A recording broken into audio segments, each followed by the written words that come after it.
Live. Let's go. Happy Monday. Tons of action all across the board. Man, we're going to have a day. We're going to have a week. We're going to wrap up October strong. What's everyone going to be for Halloween? Let me know in the chat. Guys, I mean, if you thought it was all over, it certainly looked like it might have been. But now we just have this feeling. There's a feeling in the air. Something amazing is about to happen. And we're going to figure out what that is. Leo, go on mute, please. We've got an absolutely packed show for you guys today. As you can tell, I've got a whole new camera situation going. I'm pretty psyched about it. I think it's going to make for quite a new look. What do we have? What do we have? What do we have in the way of esteemed panelists on Rollup TV today? Well, I'll give you the heads up because we've got a banger lineup. We've got Talon from Neutrl. Neutrl has some incredible news. I want to find it for you so that I make sure that we get it right. When Neutrl comes on, we're going to be talking about something that just broke. We're going to be talking about the additional 25 million vault cap that has been fully filled, bringing Neutrl's total pre-deposit vault to $75 million. There's just numbers that back in 2016 when I got into crypto, back in 2020 even, these numbers are astounding. 75 million for Neutrl. We're going to see what that's all about. We're going to get Tay on. He's part of the Neutrl team, but I believe we've actually got Berachain for who's going to join us from the show. He's got an interesting name. We're gonna learn all about Neutrl, the next generation of crypto native yield. These yielding products are what is going to take us to Valhalla. Afterwards, we've got a friend of the show, Smokey the Bear from Berachain, who, if you guys haven't seen this, man, Bera is making strides today. Because, guys, we've got another digital asset treasury company. Let's make sure that we get this right. The Berachain Foundation announced today that they are excited to support Green Lane Holdings, publicly listed NASDAQ company, as they build the first and only Bera digital asset treasury. Pretty insane. Bera digital asset treasury. There is a publicly listed NASDAQ company that is fully focused on making Berachain, the chain with a bear on it, a pivotal piece of their corporate strategy. Green Lane's launch marks the beginning of a new era for Berachain as it expands into the traditional capital markets and unlocks the potential of proof of liquidity for the masses. Man, Berachain's been kind of flying under the radar a little bit, but if you're keeping an eye on the chain with a bear on it, you're not going to be disappointed. And last but certainly not least, we've got 𝘱 from Eliza Labs. Eliza, the AI product, ElizaOS is building one of the core pieces of crypto AI, and we're going to be talking to 𝘱 about this. He's had some spats with Twitter. I don't know, he's suing Twitter if you guys look him up. So there's going to be some pretty interesting things that come out of that conversation. First, we're going to be screen sharing. Let's get some tweets up.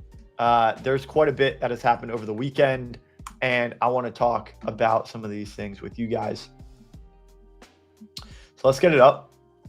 We're going to get some reactions to the timeline. Let's see. Okay, we're up. As you can see, Rookie XBT, something amazing is about to happen. People are they're in the comments and they're trying to figure out, is this bullish? Is this bearish? What is happening? What does Rookie know? And so as a result, what do we have here? Well, I mean, you guys tell me. We've got Bitcoin passing 110. We had a weekend dip that got slurped up, and we dipped down to about 106 or 107. I was spending the weekend with some family. Bitcoin was all the rage. Retail is taking notice. They're not just exit liquidity anymore. Rookie says something amazing is about to happen. I think he's right. There's a couple guys that are saying we're going to go one direction or the other. We've got guys like 𝘗𝘓𝘂𝘗𝘕. These guys are making claims that we're essentially topped out. You've got guys like Chao Wang. Chao is one of the just esteemed, just, you know, super legendary guys when it comes to the market. Has a great track record, as does Chris. And these are a couple of the guys that are saying, look, we're nearing the end of the cycle. It's pretty interesting because you also have the 4-year cycle at play. And a lot of people are saying, look, 4-year cycle, it doesn't really exist anymore. Bitcoin is a little bit less. Bitcoin dominance, not as much. The halving just has less and less significance on the market as a whole. Yet, here we are with a couple of the main crypto Twitter personalities saying that we've topped out. And so where does this leave us? We're going to find out. And then you've got guys like Ben Cowan. You've got guys like John Bollinger, the inventor of the Bollinger Bands, who said, look, ETH and Solana poised for a leg up. Bitcoin, not so much. And, you know, this kind of signals to us like, look, how do we think this thing is going to play out? Ethereum is struggling to stay above 4K, but it is teetering.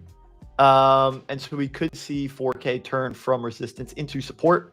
Obviously, we blasted right through that on our move all the way from, I mean, ETH was about $1,500 this summer. Anyone remember that? That was just a couple months ago. And it blew, I mean, essentially tripled in a span of, I mean, from April to August, it essentially tripled. A span of about 2 to 3 months. It's insane price action. In the last 3 months, we've trended downwards, but it seems as if we have found support around 4K. We're going to figure out if we can solidify the support around 4K. If so, we're going to see where this next leg takes us. And we're going to continue to move forward. What else do we have? If we look at ETH Bitcoin, compare this with Bitcoin, well, the ETH Bitcoin ratio is teetering. You know, we had a leg up on ETH Bitcoin, and it seems as if we're going to get another leg up. If we look at ETH Bitcoin, you know, when ETH started moving from April into August, went from 1,500 to 4,500, it surpassed Bitcoin quite a bit. We had a nice bump up in ETH Bitcoin, and it seems as if we could get another leg up. And if that happens, we could see the ETH Bitcoin ratio revisit the 0.075 mark, which is going to be quite interesting. Let's speed run through some more tweets before we bring our first guest up. Something amazing is about to happen. You guys let us know, is it bearish or is it bullish? I think regardless, with the amount of uncertainty in the market, gold spiking, Trump tariffs, we're going to get a Trump-Xi Jinping meeting sometime in November. The government shutdown could reopen as soon as this week. All of these things are events that are going to pose as catalysts in the market. But again, you guys are the deciders of whether or not this is a bullish or a bearish catalyst. Regardless, something amazing is about to happen. Let's keep moving. This morning, AWS broke. That has no bearing on whether or not Rollup TV goes live. Rollup TV goes live no matter what. AWS broke, the entire internet is down, doesn't matter. Rollup TV goes live. These are some of the companies that are experiencing downtime. I mean, just a lot of them, almost all of them. Coinbase reported outages, Robinhood reported outages, Reddit, Capital One, Roku, Signal is down. People are pissed that Signal is down because it means Signal is dependent on AWS. How can you possibly be a decentralized, secure, anonymous network if everything is just stored in an AWS database? That doesn't make any kind of sense. People are pissed at Signal. Disney's down. Coinbase is down. Venmo's down. Snapchat's down. Lyft, Hulu, Roblox, Fortnite, Robinhood, HBO Max. Pretty insane. McDonald's is down. Pretty sure you can still go buy a burger. everyone who's short right now can still put in a McDonald's application. There's no problem. If you print out your application for McDonald's and you bring it into the store, they will continue to process your application. Online applications for McDonald's website are down. What else we got? Redstone had some shaky controversy over the weekend. They became aware that their CMO at the highest, CMO, Redstone's a $1 billion company, according to their token, right? What's the Redstone's FDV? Never mind, 350 million. Number 500 in market cap. Their CMO decided that they thought it would be a good idea to intentionally dox some people in DMs. That whole campaign that you guys saw, screenshots went viral, made no sense. They decided to part ways with Peter effective immediately. Pretty great decision on behalf of Redstone. We're big fans of Redstone. Marcin is a friend of the show. We may have him on to explain some more of these happenings. I'd like to think that this did not come from the top. The CMO, I think, took it upon himself to run this campaign. And again, any form of coordinated harassment or doxing is not acceptable. Their culture is built on integrity, respect, and a shared commitment to advancing the blockchain ecosystem through innovation and collaboration. I truly believe them. I think this was a lapse in judgment when it came to their CMO. I think this guy is going to have trouble getting hired in the rest of the industry. Once you do something like this, you have to rebuild your reputation. I still hold Marcin and the rest of the Redstone team in the highest regard. Marcin, welcome on the show anytime.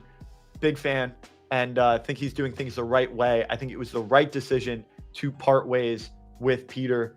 It's a difficult decision, but you got to do what you got to do. The company's reputation is at stake, and you have to isolate the decision maker in this case, which is Peter, and make sure that we effectively serve justice when it comes to the corporate structure that we have here.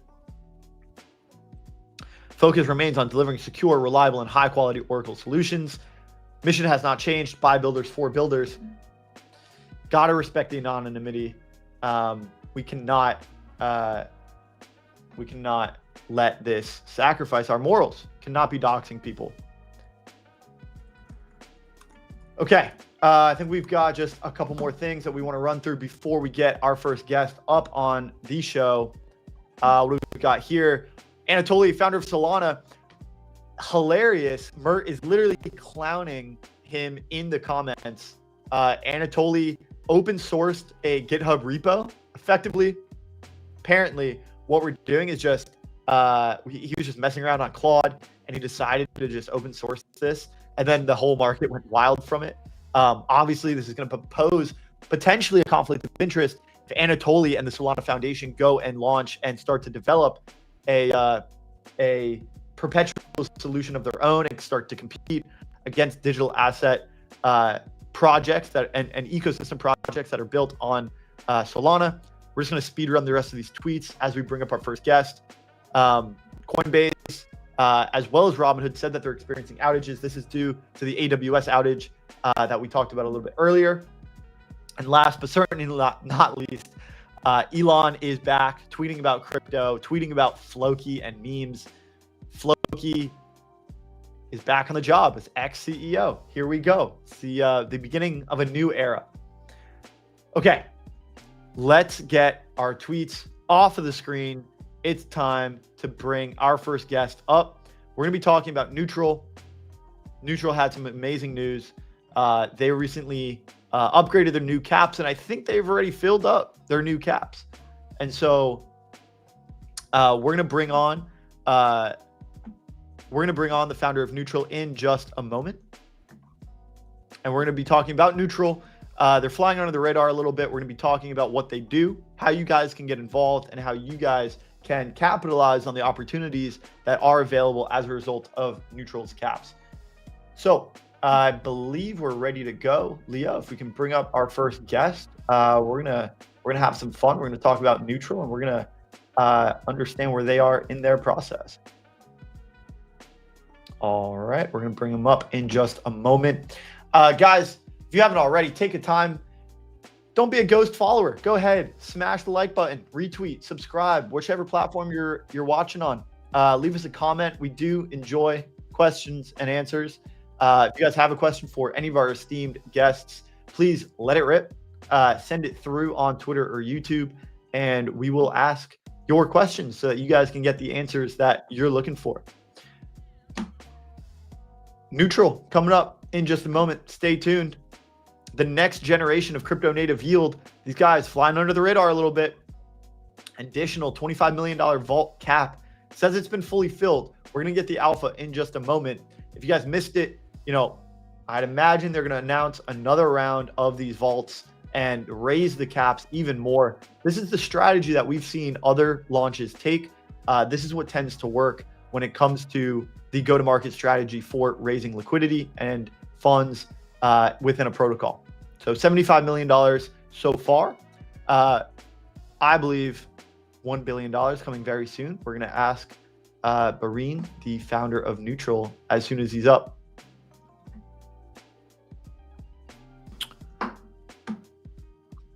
Okay. Without further ado, I think we're going to bring him up. The suspense is killing me. I know 𝘗𝘬𝘮's, I can see him behind the scenes. I know he's fired up too. He's ready.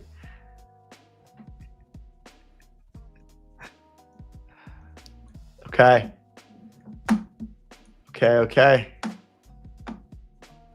Let's go. We're going to bring him up. I promise we will. I promise we're going to get him up here.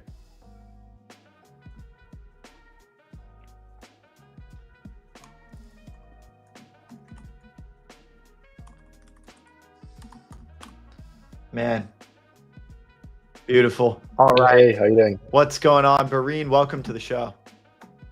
Great to be here. Thanks for having us. Such short notice. It's great to be here. Yeah, man.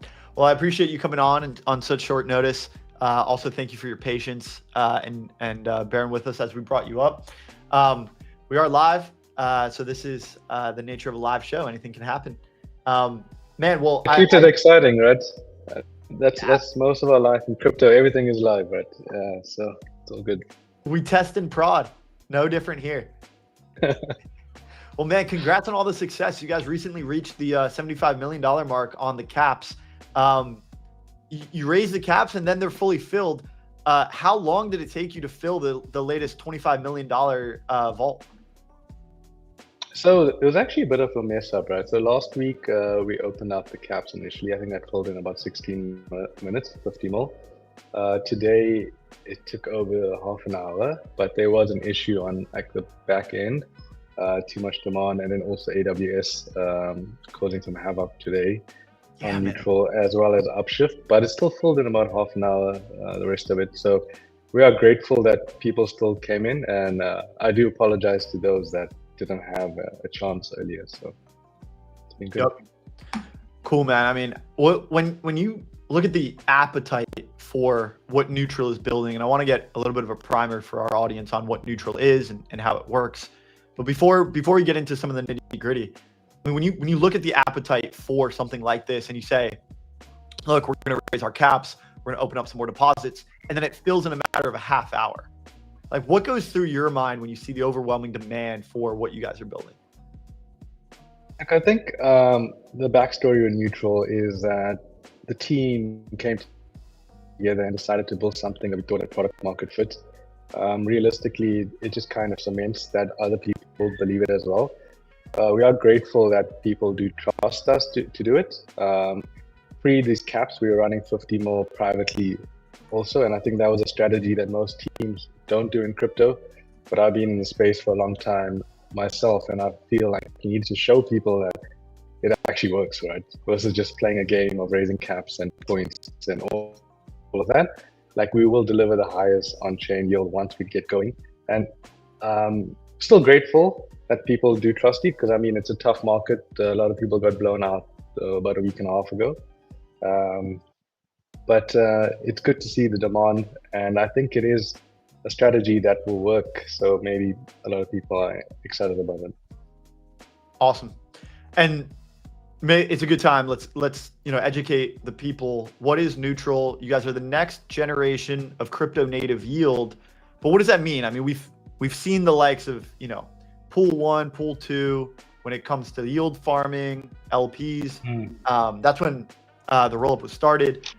We started with basically teaching people how to yield farm on SushiSwap, on Uniswap, on Yams. I mean, back in DeFi summer 2020, Nice. how to deposit into Aave and use these on-chain apps. And there's opportunities for yield in some of these lending markets and in some of these LPs. How have you guys built something different? It's not just a fork of one of these protocols that's been around a long time. Maybe you can just educate the people on Neutrl's unique strategy. Yeah, I think that's a beautiful segue, right? That you actually have that background and your views as well around DeFi yield farming and other type of strategies.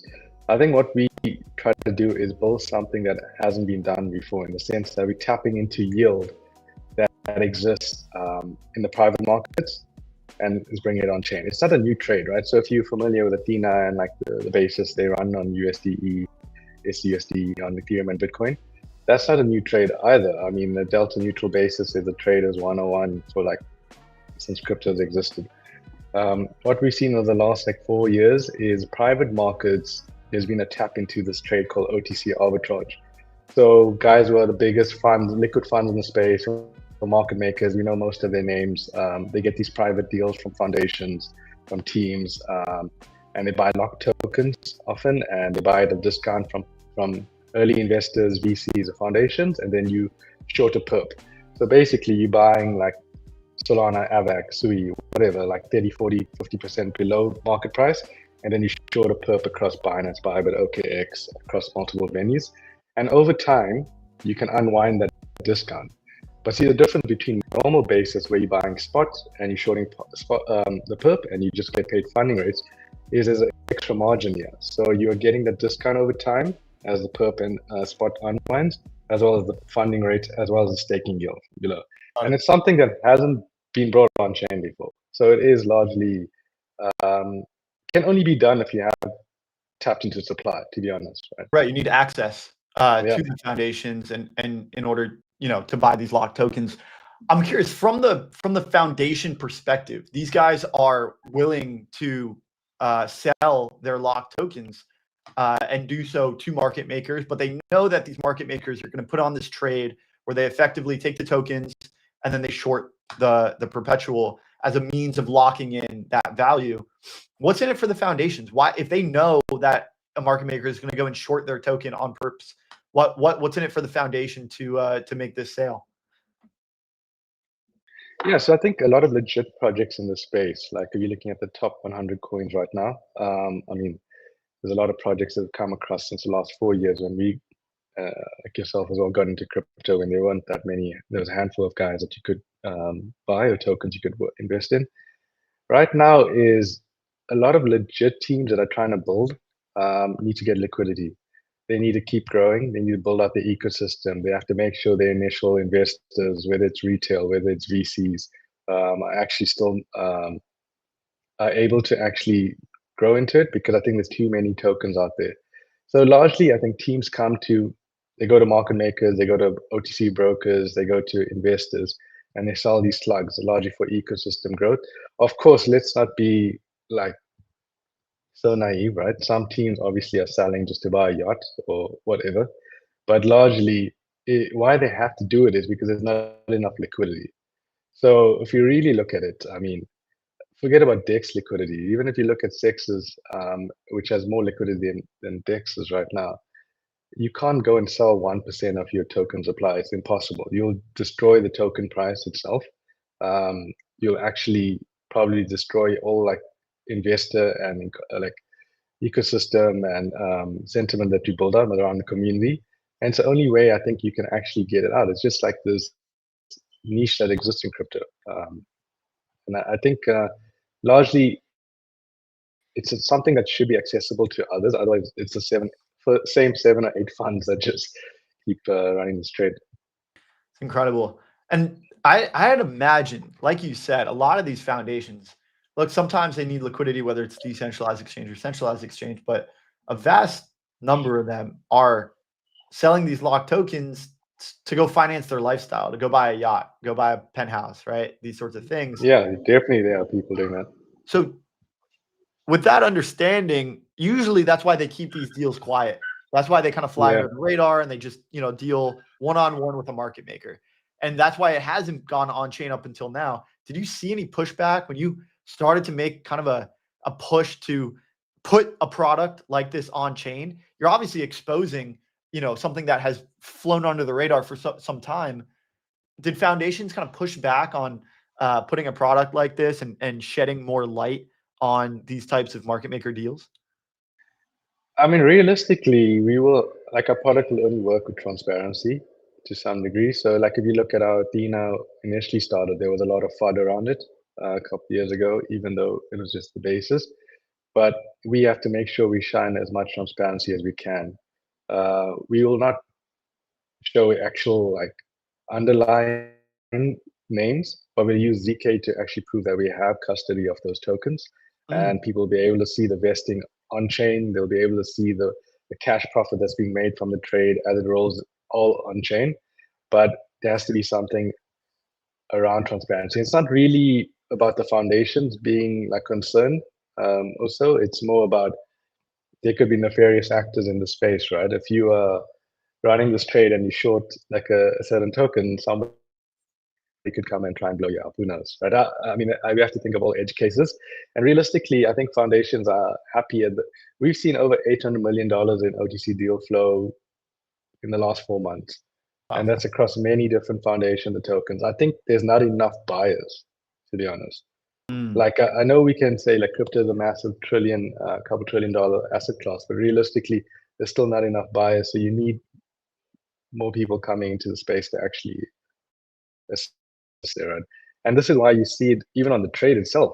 I mean, if you look at altcoins right now, unless they raise a DAT or the team itself are very rich and they're putting it back into the chart, 90% are down to levels they were 4 years ago.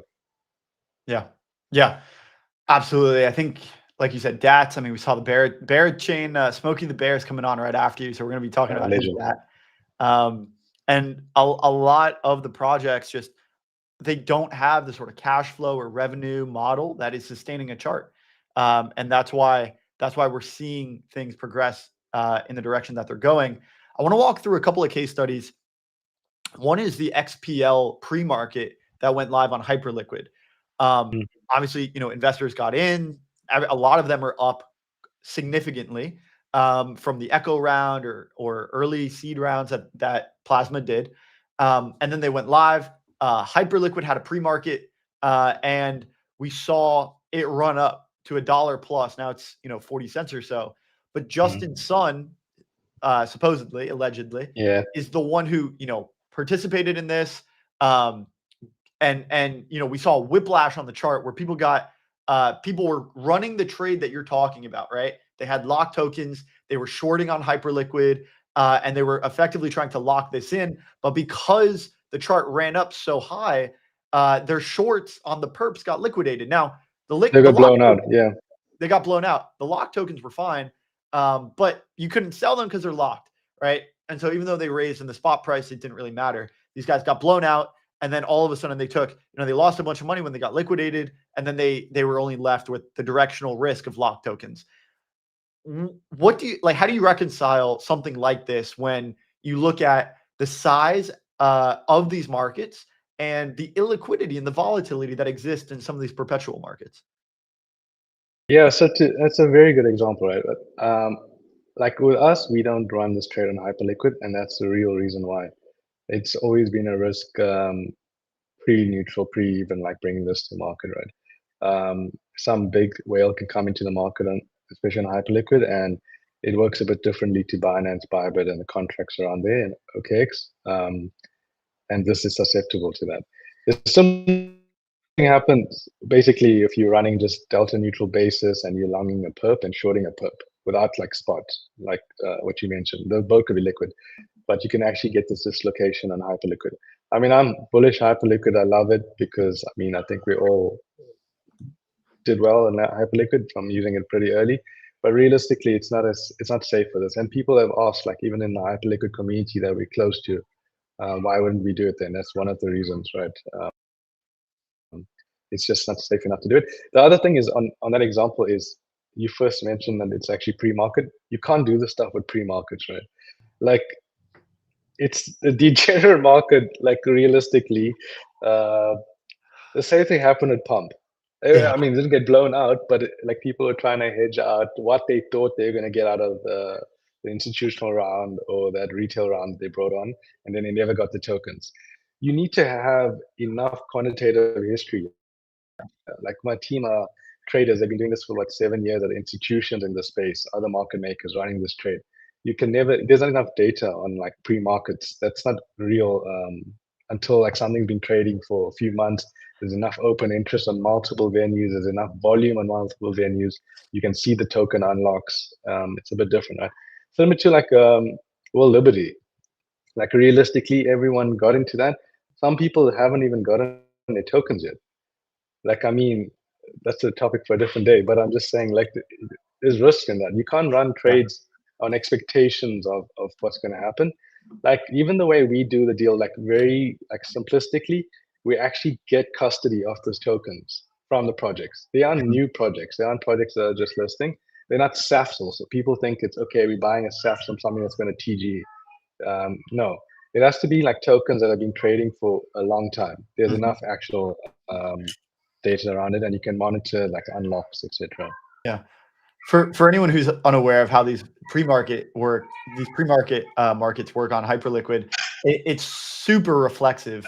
The quote price is actually just the price that it was on Hyperliquid like 10 minutes ago, or you know, they take they mark it a few times per hour, and then if you start to push it up, it means that it's just a self-fulfilling virtuous cycle or vicious cycle, depending on how you look at it. To be honest, you could have run like just as a trader. Like personally, we were running like ARB across the sexes and Hyperliquid for that, but it like comes and goes. I think Hyperliquid is just like, it has interesting characteristics to it. Yeah. I also wanted to ask you, just if it, for the sake of not getting blown out on this trade, is, you know, this is something that, you know, I guess we've considered, right? The Rollup, we have a partner fund. It's called Good Idea Ventures. We've done, you know, a handful of deals, actually upwards of, you know, a few dozen deals, just angel deals. And, you know, we get tokens sometimes, or lock tokens, and we do consider putting on this trade. But oftentimes we're like, hey, look, you know, we've got capital to make these investments, but when it comes to putting on enough collateral to avoid the case of what happened during Plasma and not getting that short leg blown out, it requires a ton of capital to lock up. And I take it that some of the investors in these vaults are of a similar state, where they, you know, they want to get some of the flow, they want to get some of the yield, but they don't quite have the collateral to put up their short leg. Do you guys pool collateral on the back end and sort of take, you guys make the short leg on your side, and by pooling everyone's collateral together, you're able to have a much safer leg on the perpetual? Is that the way it works? Yeah, I mean, that's a very good analysis. So largely, I don't know if you've ever actually read the docs, but it's pretty interesting that you came to that conclusion. So we were running this trade previously, privately, like 25, 30. And I think you get to a point where you need to have enough scalability, right? Because there's so many good deals, and then you're still actually locked into some positions. So the way we're doing it right now, with like 50 before these vaults, is largely only about 10% is actually in this OTC arb trade. The rest of it is liquid, running liquid bases in actual like yield-bearing stable coins. All of that can be used as collateral. So they're sitting on like multiple venues on off-exchange settlement. They can be used as collateral. They're running bases. They're liquid. The other main thing is that you can't do it. I think you mentioned like 5 or 12 deals that like you guys have done. Like we're not going to do that. Like there needs to be actual position managing. There needs to be multiple deals. It needs to be very diversified. Because realistically, we are confident in every deal that we go in that it's going to deliver and there's enough collateral, but you can't be over concentrated in a single position. Like for instance, we looked at 800 million deals on the OTC, we deployed 13 mil into the ARB. and that's to make sure that it's got the right conditions quantitatively and running like simulations that you're not going to get blown out, right? And then obviously a lot of it comes to private information as well. I mean, there's a private trade to actually understand what the team is doing with the funds. What do they plan to do? What's the actual possibility around there? But yeah, you can't be over leveraged into this, and you need to have enough liquidity. What benefits us is that we can run like quite capital efficient bases, as well as use that as like collateral at the same time. So it should be always like a better than any basis that's been run also on chain at the moment. Very cool. Awesome. What comes next for you guys? You guys are, you filled up this 75 million. You're going to raise the cap soon. I don't know if we're going to raise the cap soon, right? Like, I mean, to be honest, we're pushing hard just to go to mainnet. Largely, I just want the dApp out there now. We have already been generating yield, so we want to also not start with like a cold start problem. So like everything will be hit the ground running, which I don't think I've seen in many DeFi protocols. Being a farmer myself, I farmed a lot of our competitors also previously. It's a bit different. And right now, in the next, very soon, probably in the next like couple of weeks, we'll be full on live. So, and these vaults will be deployed. Also, don't feel like it's right to have vaults. I mean, it's earning yield, but it needs to be actually deployed. That's the point of raising it, not to actually sit there for like 4 months, right? While a protocol figures out what they're going to do. So we're going very hard, very quick. What are some of the deals that you guys are targeting coming up? On the OTC side? Yeah. Yeah, I mean, that's maybe I can tell you that off. But right now, I mean, we've already deployed into like 12 different trades. We've got like 3 more that we'll deploy right now. That's pretty short term. The other aspect is many people think OTC and lockup. They think of like the 1 year, 2 year, 3 year cliffs investing. We're doing these niche deals, like our average deal is like 4.5 months now. So it like quickly recycles and then goes back into it. Are you guys getting exclusive terms from some of these projects? That's largely how we work. So my team have run this before at other market makers, other institutions. Myself, like with the connections that we have, it's like just working with these foundations. The difference is, yeah, we also are pretty much gentlemen around the way we actually execute this. There's ways you can actually go in and out of these arbitrage and how you run it. So it's a bit better for them. They have like a bit of transparency of how it's actually watched. They can see it. And I think that's the only way we can do this long term and like keep recycling. So, and people coming back to us over time. And the way in which you guys have productized this is a stable coin. Is that right? So I wouldn't call it a stable coin, but it's like there's like 500 stable coins out there now, right? It's like right. So there's more of like an interest bearing. Bro, there's stable coins on anything right now. What you want to do? Dude, it's crazy. Go buy my stable coin, Robbie coin. It's stable as it gets. Never had. I like it. Yeah, it's very cool. I like it. No, so it is a synthetic. It'll have like properties similar to a stable, like similar to how USD and SUSD operates. Yeah. Very cool. Awesome. Well, if you guys aren't raising the cap soon, what is next? I mean, can you give us any more alpha? Yeah, so mainnet will come out, and yeah, people can come in then if they'd like to, and try and look at the yield. I think over time we see a massive market for us. There's a lot of supply. We still don't have enough capital to deploy into the supply we have. So it's more about like just risk managing and making sure this is a pretty stable product that delivers to people over time. And the main thing is once we're on mainnet and this is out, this will be very DeFi composable too. So it'll be across Pendle on Morpho, Euler. Yeah, there'll be enough curve liquidity, etc. So we want to actually allow other people to come in through that means as well. Very, very cool. Awesome. Man, thank you so much for coming on. It was an absolute pleasure. I think, we're just continuing to get some of these primitives, especially as centralized exchanges and decentralized exchanges, that as they converge and this liquidity landscape becomes more robust, it gives way to more of these applications, more of these primitives. And you certainly realized that, you recognized it, and now you've built one of your own. So congrats on all the success so far. steadfast on your path to mainnet. And yeah, man, when you guys do, Thank you. when you do go live, please consider coming back on, and we'll continue to spread the good word. I appreciate it, and thank you again for the time. Yeah, absolutely. We'll talk soon. Enjoy Cheers, the brother. show. Bye. What a guy, Berachain. He's the man. Very, very cool.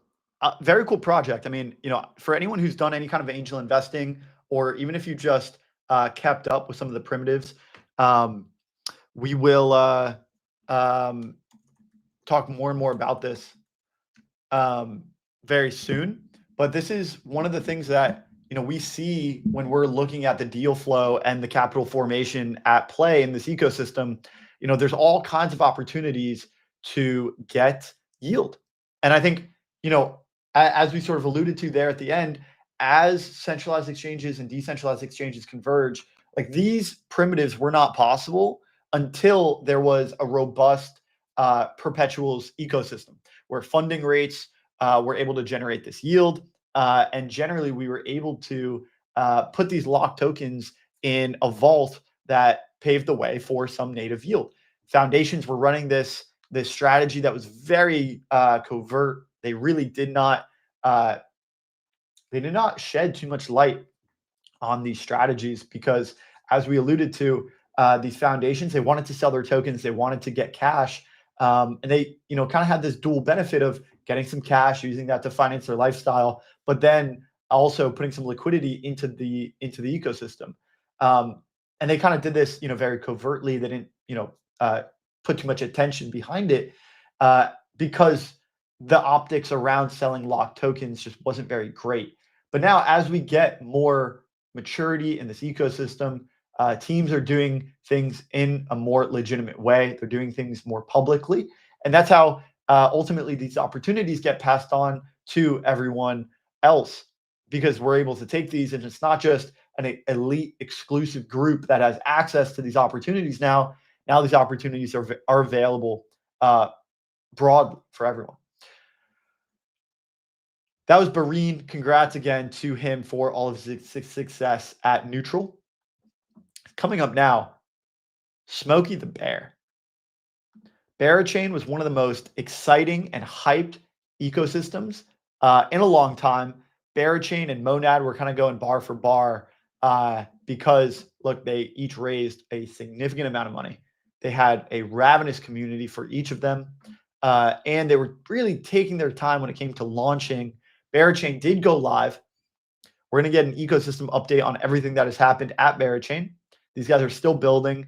Berachain and Smokey, you know, you might not have heard a lot coming out of the ecosystem from them recently, but guys, these guys have so much capital. Their runway, they're not going to run out of runway anytime soon. And so when you're thinking about Monad, Berachain, these guys are building for the long haul. These guys are building 5, 10, 15, 20 years into the future.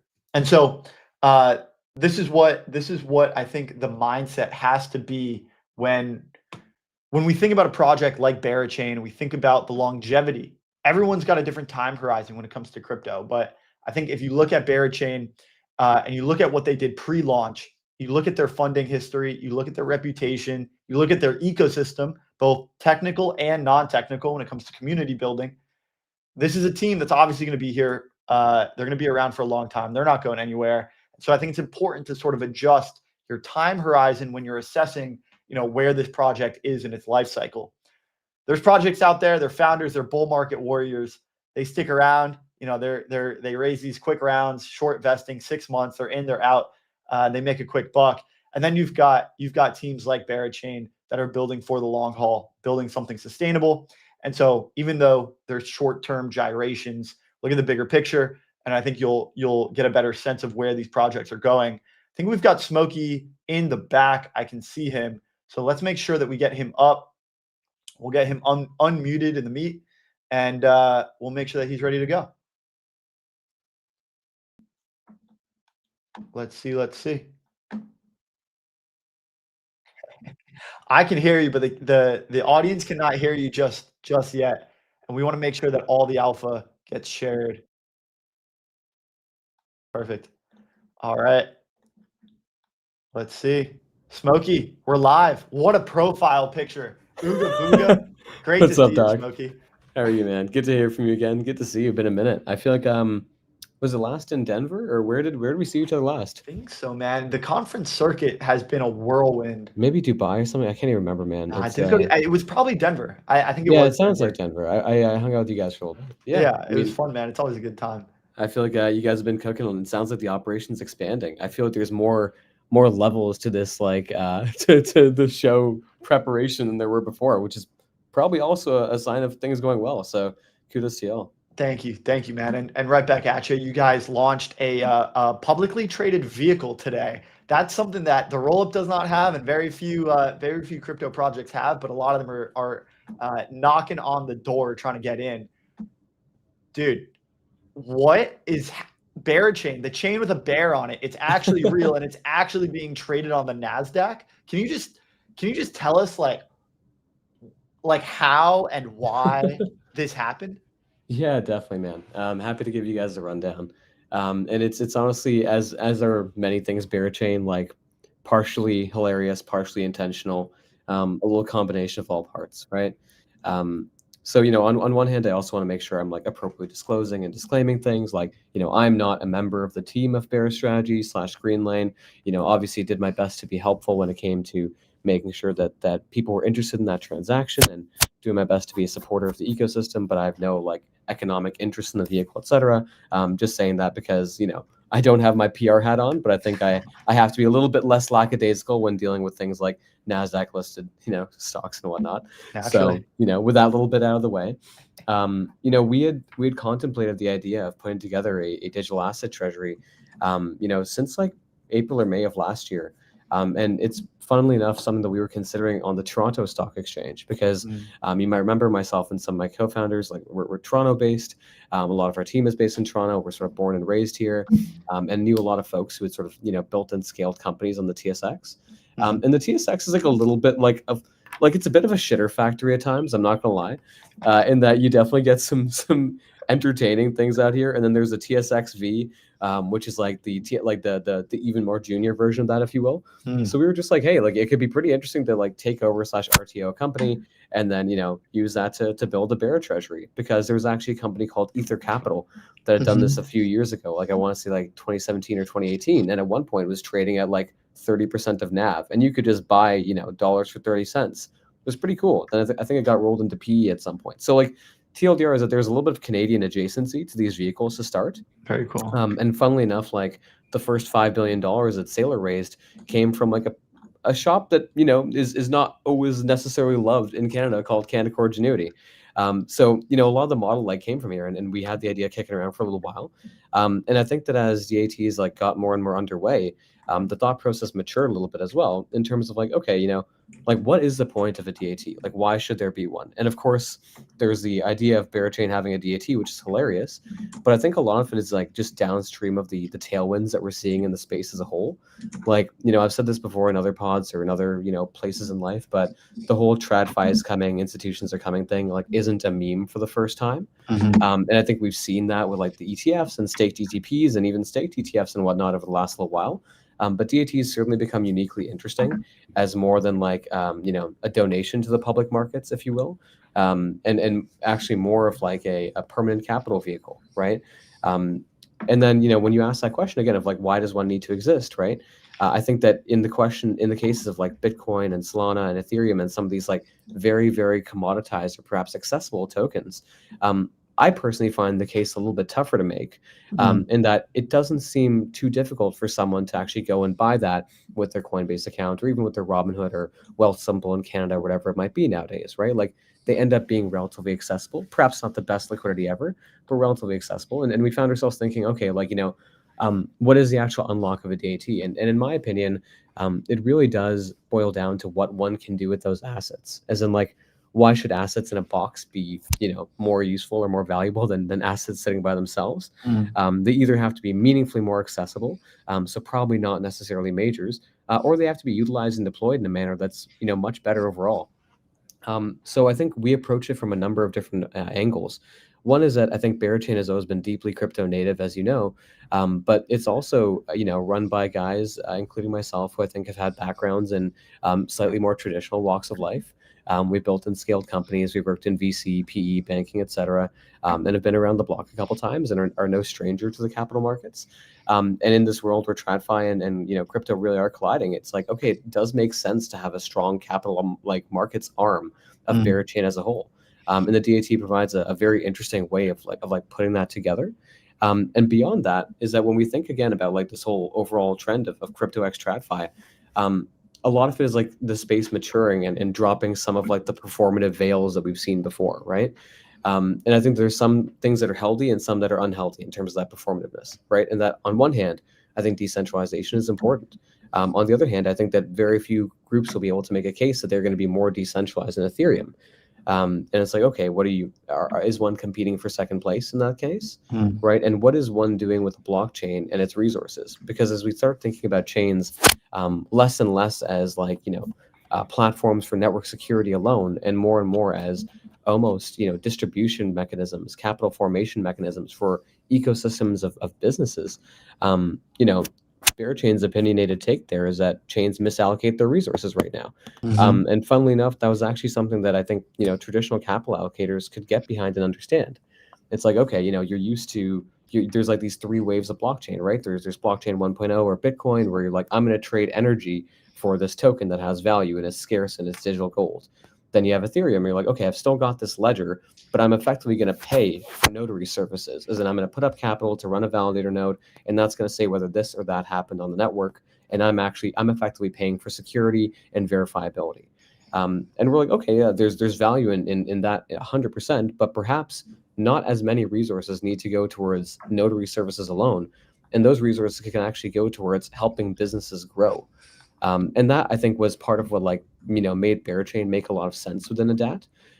In that if someone's thinking about how they can actually position for the future, for the next wave of blockchain adoption, if you will, and is of course going a little bit farther down the risk curve, you see a highly productive asset with a differentiated source of yield that when managed by effective, I'd say asset managers or yield optimizers, if you will, and packaged in the right manner, can be an incredibly compelling resource to have on one's balance sheet. And that was sort of how the story started coming together, man. So it was first messing around thinking about, the Canadian version of Pump Fund on the stock exchange. Then thinking about, why DATs could actually make sense or why they should exist.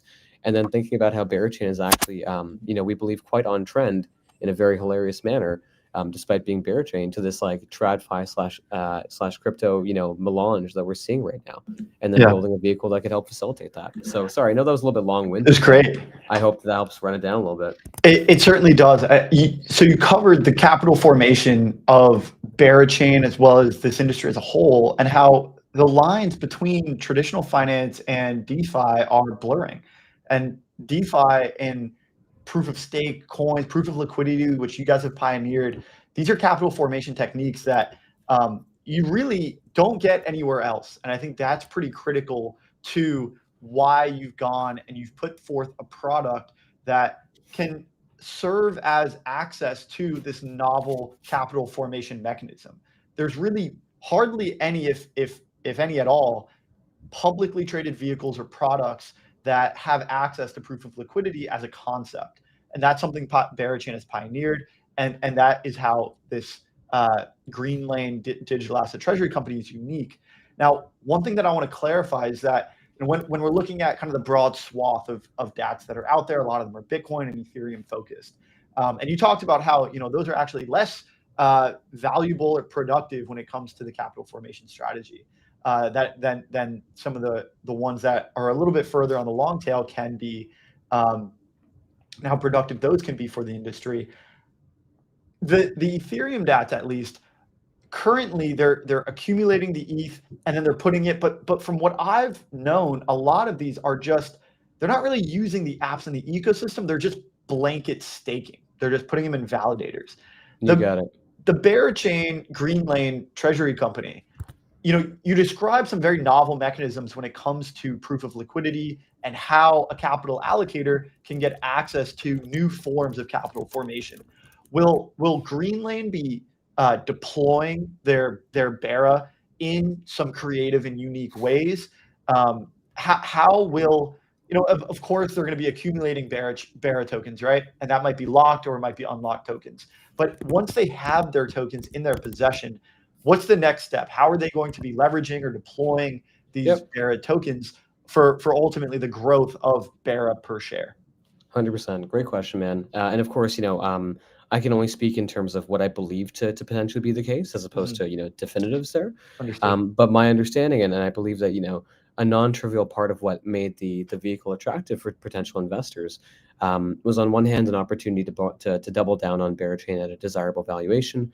But on the other hand, to actually gain exposure to effectively deeply optimized yield management and strategies. And it was funny, like even crypto native investors, like very crypto native investors that we talked to were like, hell yeah, like if I could toss my money in here and know that at scale it's being managed by folks who, know proof of liquidity in and out, then yeah, like that's my move. So in short, the plan is to be, quite active across DeFi. I think that it's most important to make sure that that's done in a very well risk-adjusted manner, because the last thing that anyone would ever want to do is hurt the interest of public equities holders and, like real retail, not just like us PvPing each other on the internet, but, your mom and pop or, someone who is like trying to get deeper and deeper into the space and finds this fascinating, right? So there's a few different things that are pretty low-hanging fruit there. On one hand, there's stuff like POL staking, so like Bera staking. And that's one that was quite easy for people to understand because, Bera has a pretty unique source of yield. In that, as mentioned, the whole idea of proof of liquidity is that your emissions should not just be spent on security, they should be spent on growing the ecosystem. And what that means is that the chain is, for the first time, able to actually monetize and capture some portion of the value being generated by its ecosystem through the block rewards.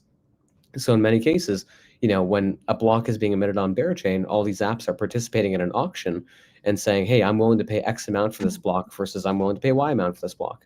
And that those rewards, if you will, or those incentives ultimately drive the staking rate and the yield on Bera, which, sits around like 60+% at the moment. And that's a very, that's definitely driven by the denominator effect, to be clear, right? And that not enough people are staked in there. But that also means that, after accumulating a meaningful number of tokens, this vehicle can be, quite meaningful, yielding with just a very simple strategy of that sort.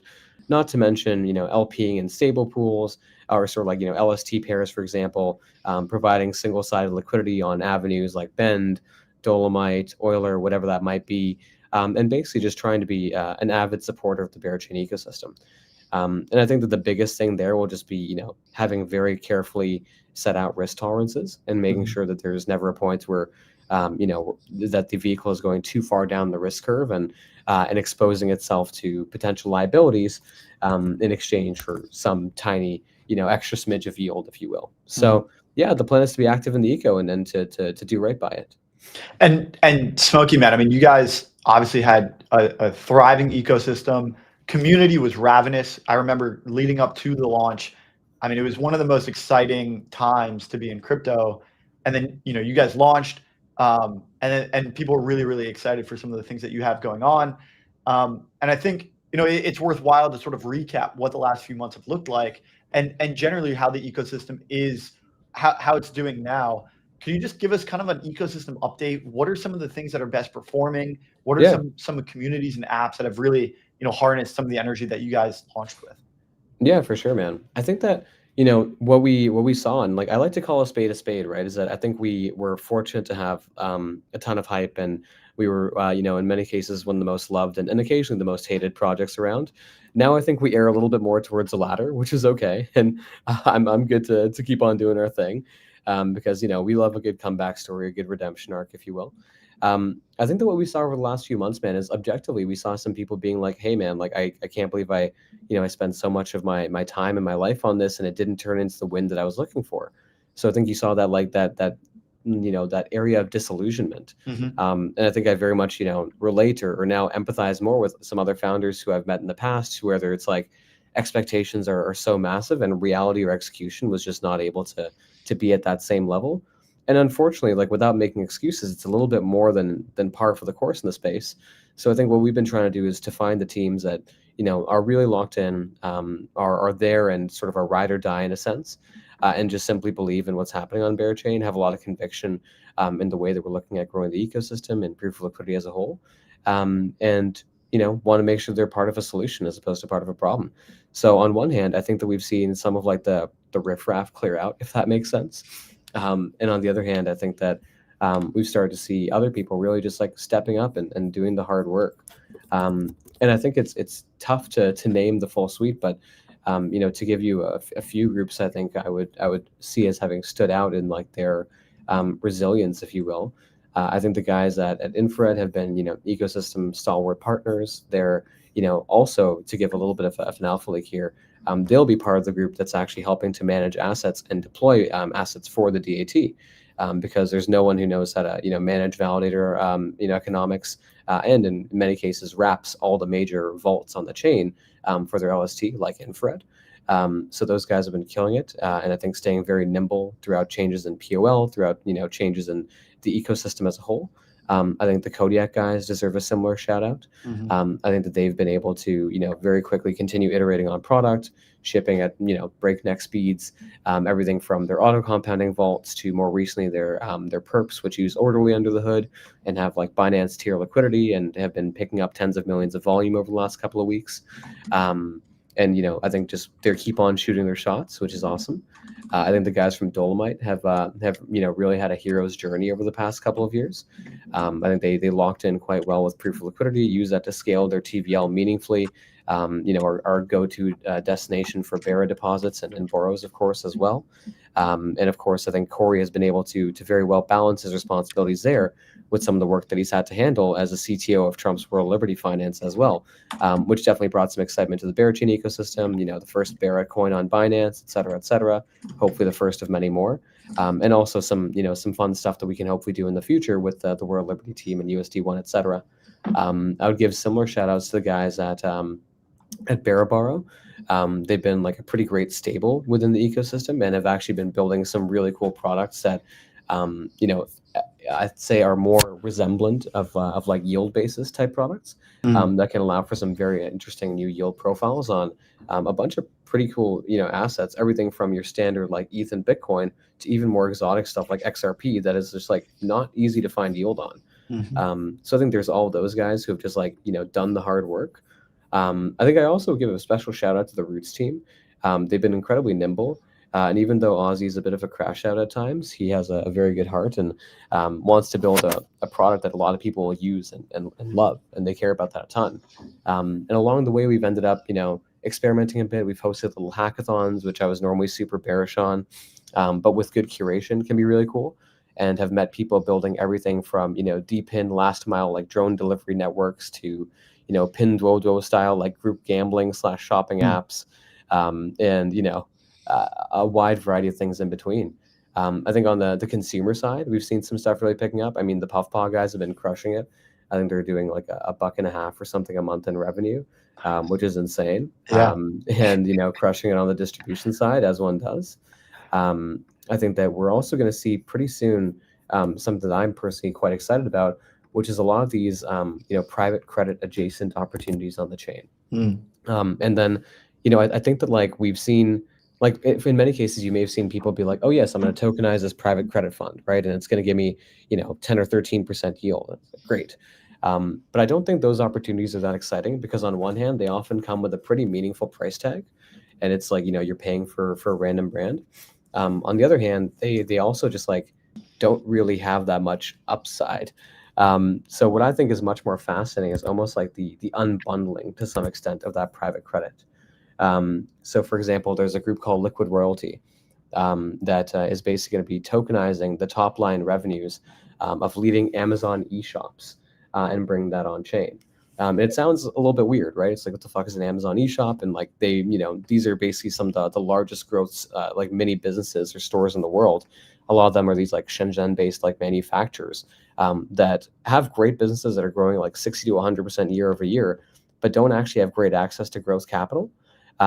So, those guys are able to actually tokenize the top line revenues of these shops, bring them on chain, build up super deep liquidity pools, they're working with the team at Athena to pair that against their stable, take the yield from both those top line revenues of those shops, so effectively a perpetual stablecoin airdrop, and the USDE yield, put that into proof of liquidity, build a super deep pool of liquidity that can be used for these merchants to actually take on growth capital, finance themselves, and even build more exotic yield composites around. So like PTs and YTs, if you will, on the revenues of these like real businesses, which I think is really fascinating. And it's kind of the stuff that I think can make DeFi interesting beyond like the Ponzi games and like the hyper gambling.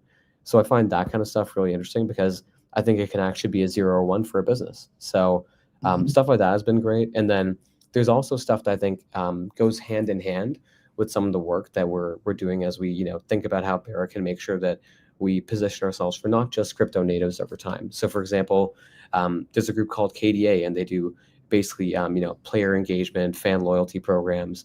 And even though that doesn't sound like something that would natively be on chain, of course, on one hand, the settlement is nice, but also the verifiability, because many sports teams have no idea who their fan bases are, and they just suffer massive deadweight loss when it's like, yes, we have a audience of 300 million fans, but we can only send a push notification to 1% of them, and we have the email addresses of 2% of them, and then they lose on their broadcasting revenue, they lose on their sponsorships, et cetera, et cetera. Actually putting that all on chain makes it quite interesting, especially when sort of tied to your DID type solutions. And those guys have been working with brands like Napoli, which just won the Italian Serie A, or Serie A, like football championship, the Canada basketball team. So it's kind of cool because every now and then I've been at a conference and people have been like, oh, like I saw you guys on the side of a Napoli match, and I was like, thank you. We did not pay for that, but I'm glad that we were there. A company on our chain is like doing things with them. So I think helping to, on one hand, keep on building up the DeFi ecosystem that perhaps Berachain is well known for, seeing fascinating new consumer things come together, seeing these exciting new opportunities at like the intersection of DeFi/TradFi with the private credit, and then seeing these like teams that are very much recognizable to the layperson, but actually doing really cool stuff on chain. So like that's why when I talk about or joke about the Bearer Revenge arc, I'm just like, yeah, like I'm okay with the common sentiment being like, if I'm at a conference, like, oh, you guys haven't rugged yet, that's sick, man. And I'm like, thank you, I'm glad too. And like I think it's good to be able to keep your head down for a little bit, build a bunch of good stuff, and then find the right point to lay on the momentum and the distribution. And I think that's kind of what we're gearing up for. The DAT provides an interesting opportunity for that at scale. Man, Smoke, you're so articulate, man. Like when you're describing these things, it just helps reinforce my belief in the ecosystem. In my little preamble, I was describing how a lot of the bull market warriors and the projects that we see these days, they're a flash in the pan, and I think the time horizon that we have in mind when we're looking at these things, it reciprocates that. But what you've done with Berachain and the ecosystem that you've built, the community that you've built, and going out and trying things.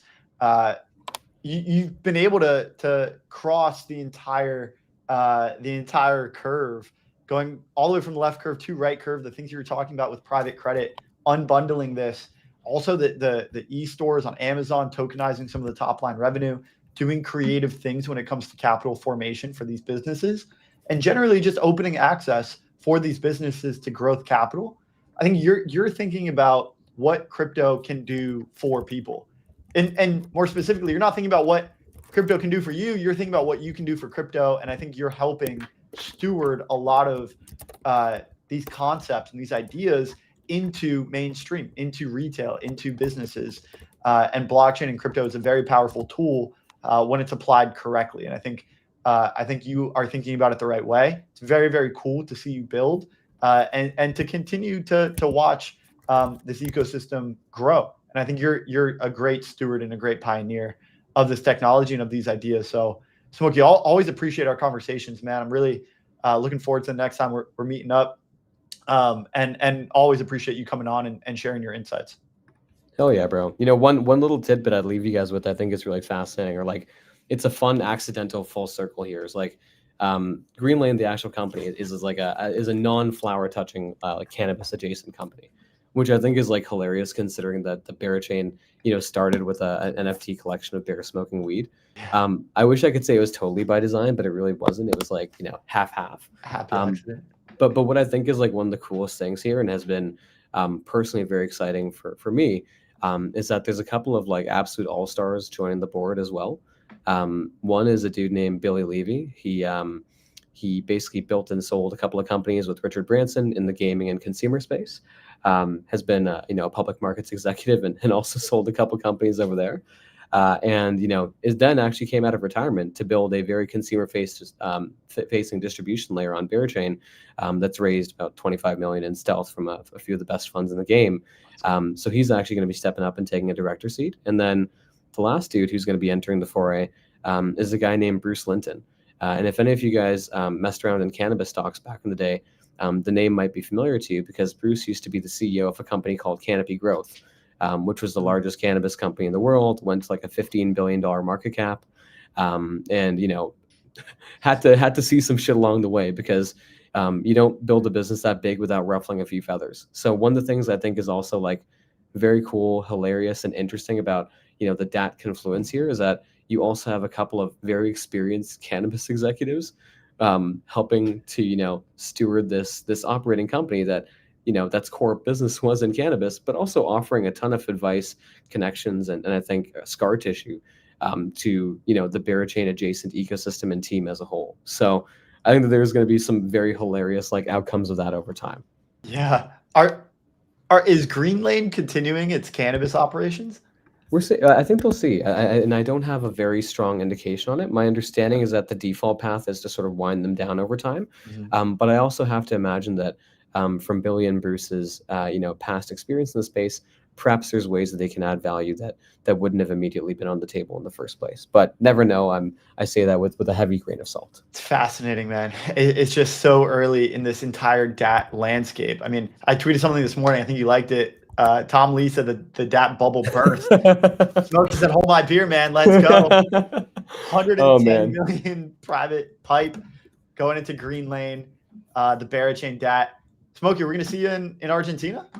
It's a coin flip for me right now, man. I want to be as heads down as possible, and make sure we hit the end of the year really hard. So if I'm there, I think that'll be pretty fun.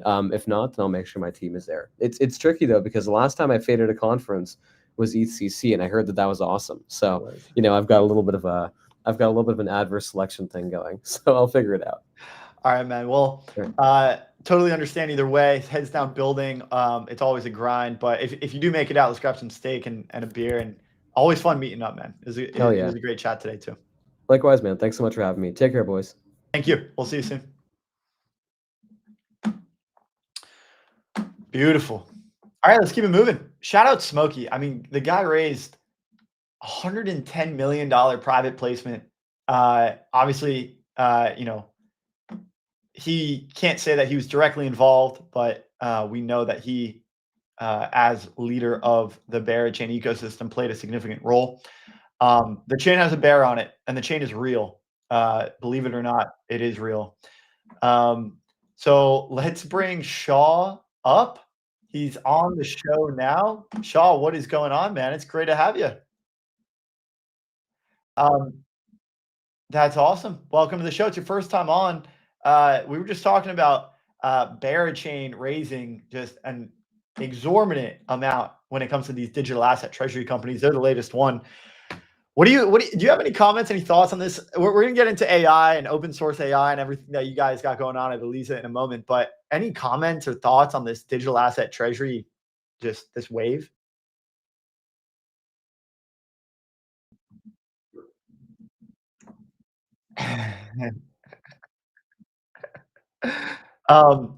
Shaw, I think we might have to fix up your audio. So we just want to make sure that we're good before we get into it here. I know they tested you in the back end. Everything was good, but let's make sure we're good. Yeah, I got AirPods in. I can rip them out if I gotta. Let's see. Testing 1, 2. Yeah, we're testing. All right. I can also try and crank the volume on them. Maybe that will help. I got one editor saying, "Oh, we're good." Other editor says, "No, we're not good." This is like what happens when if I got Claude and OpenAI talking to one another, and the other one is just, "Yeah, here's your code. It's great. I'd feed it to the other ones, build on top of it. No, there's errors left and right. Okay, oh yeah. You know?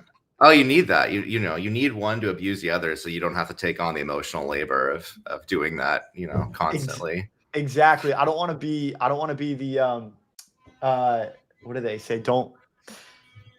Just the communicator, you know, the mediator in between. It's making me into like such a bad person. I'm like, no, Claude, how could you do this? You've destroyed my, you know, it's terrible. It's terrible. Man, well, Shaw, I think we're good now. We got the audio situated. So it's your first time on the show. Maybe you could just give people a little bit of a background, a little bit of an intro on yourself. You are the founder of ElizaOS, one of the crypto AI projects. Yeah, tell us generally, you know, did you start in crypto? Did you start in AI? How did you find yourself here at the intersection of two emerging technologies? Oh yeah, I've been into the AI thing for a really long time. And I was into like the, you know, following a lot of the sort of famous AI lectures like Andrew Ng and Richard Sutton, who did a lot of reinforcement learning stuff. And, you know, so I was kind of following that. But there's sort of a degree of like inaccessibility that came along with GPT-3 and the bigger models, where like you couldn't like train your own models anymore. This like, oh, I'm going to figure out the right algorithm and invent intelligence was just like out of reach. And suddenly it was like, okay, well, if you have like 1,000 GPUs. And so I sort of switched over to like, well, what could I do that I don't need 1,000 GPUs for? And that's sort of how I got into agents, which is as opposed to trying to build a whole model outright and train it on data and all that. We take like a large model and then we build a memory system and all the agentic stuff like connectors to social media and various data sources, inputs and outputs, and managing memory and like managing how does it communicate with other agents and build relationships with them and build kind of trust profiles and how does it access services and all that, you know.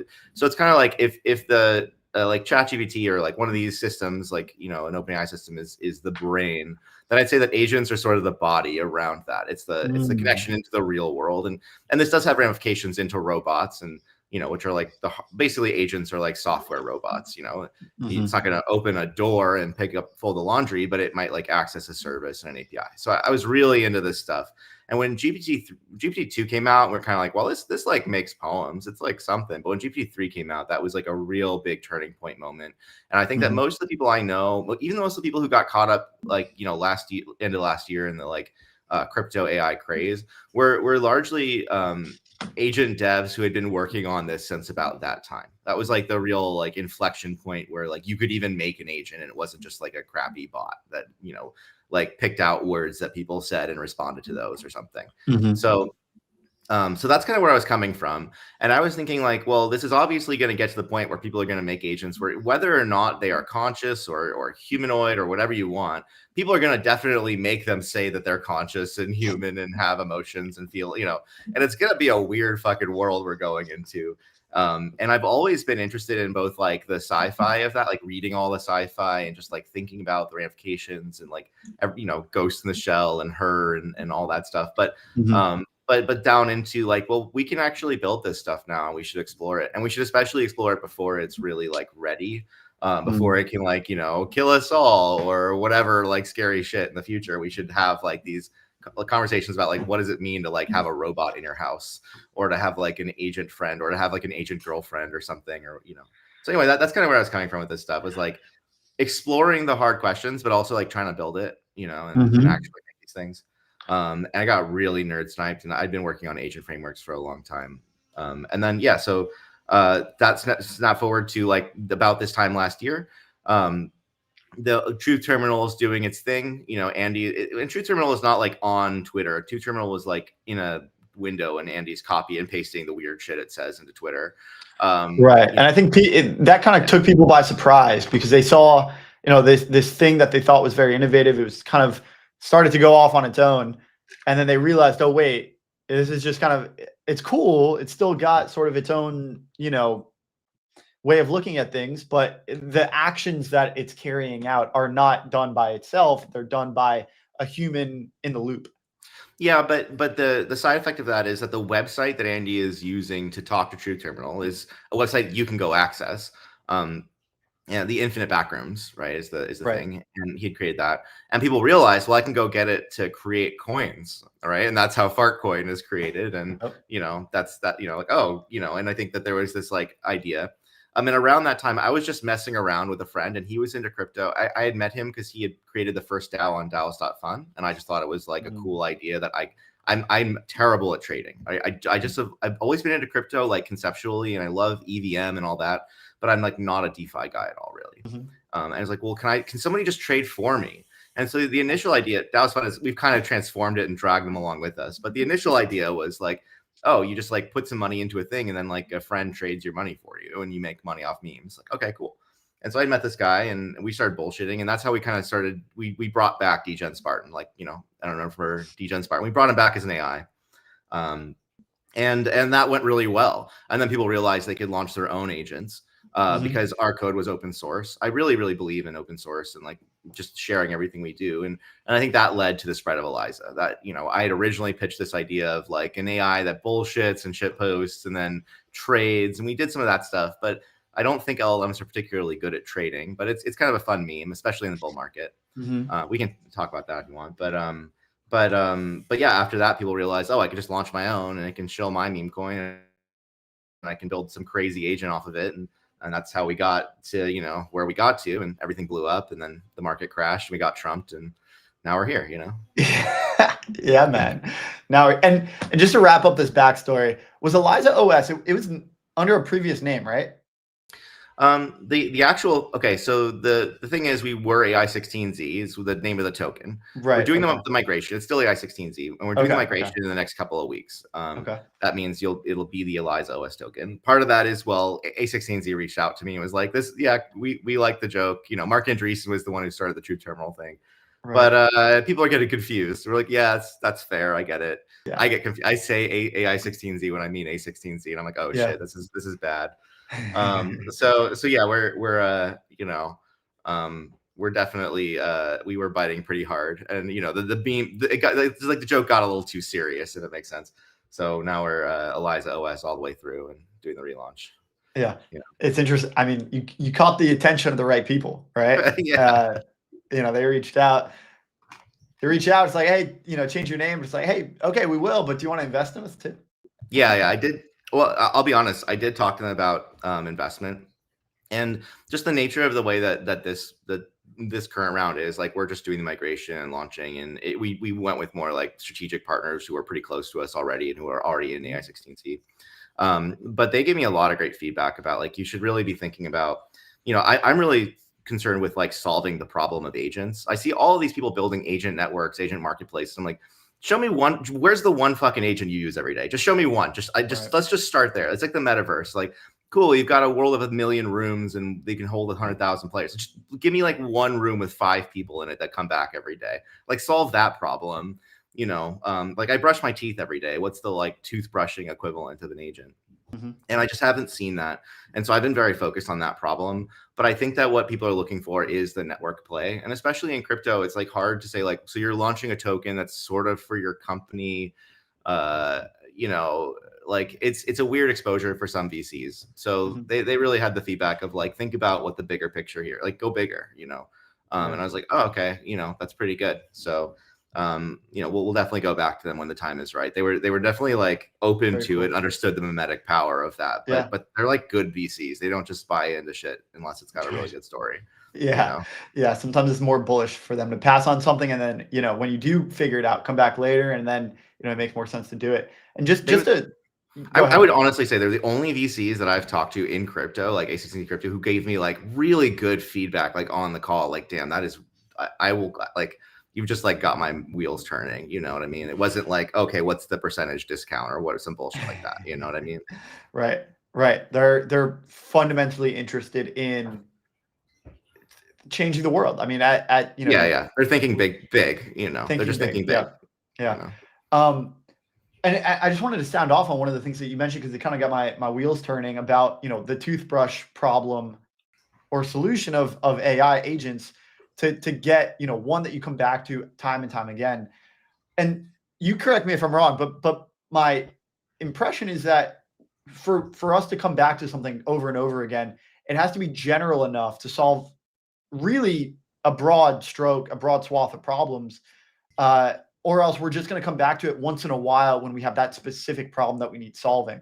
But it takes coordination and orchestration in order to build something that's general enough, like an LLM, where we're coming back to it time and time again. It's able to answer our questions.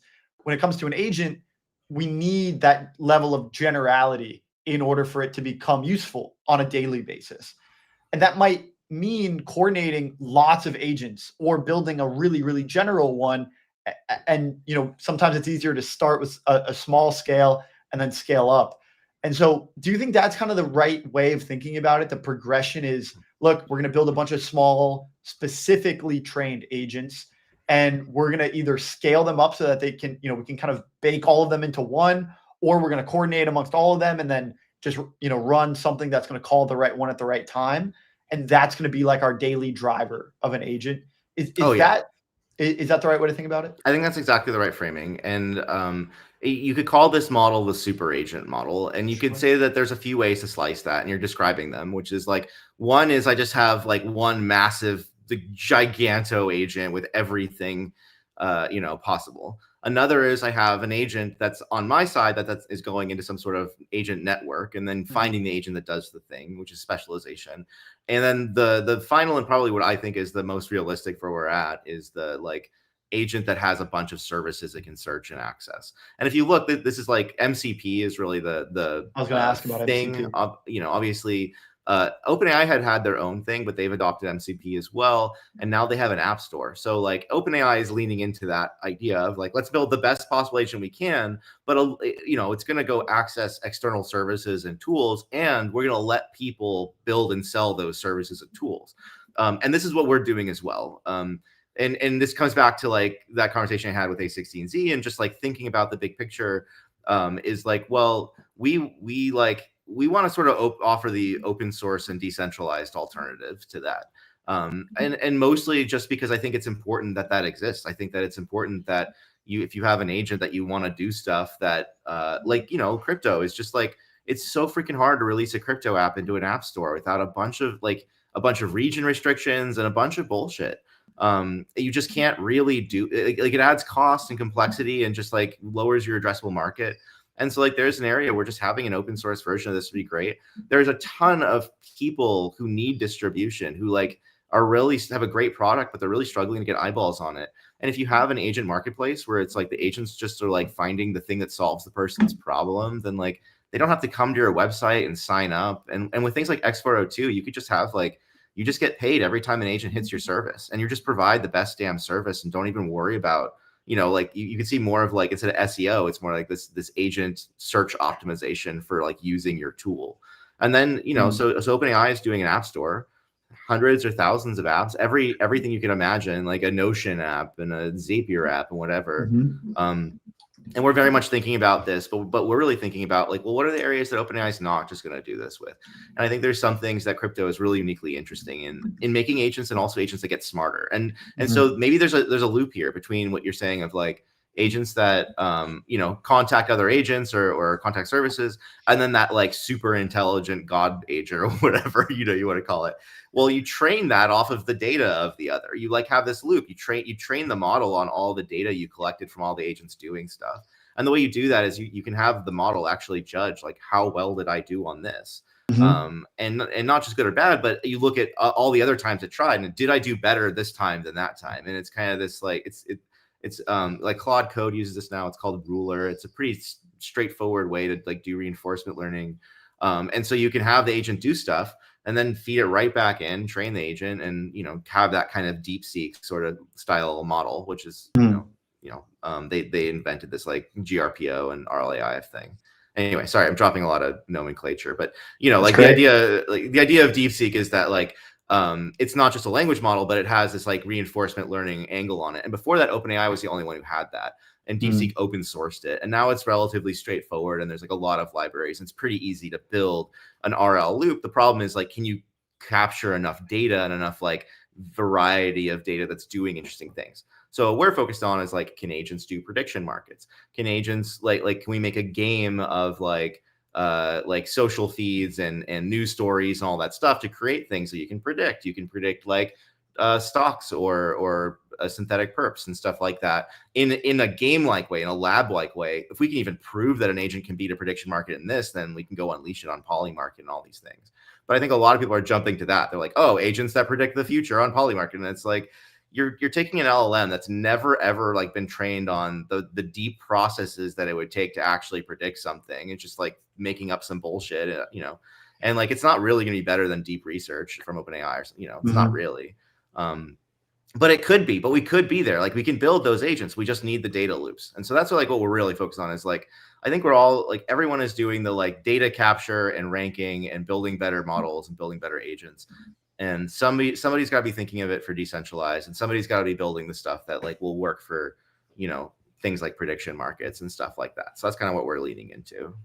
Got it. Okay. And so just to kind of like put a bow on that, are you guys taking this network model where you're trying to build specific agents for specific problems, and then what you're talking about is you're gonna kind of consolidate all that data and you're gonna use it to train what could be a daily driver, like the super agent that you described?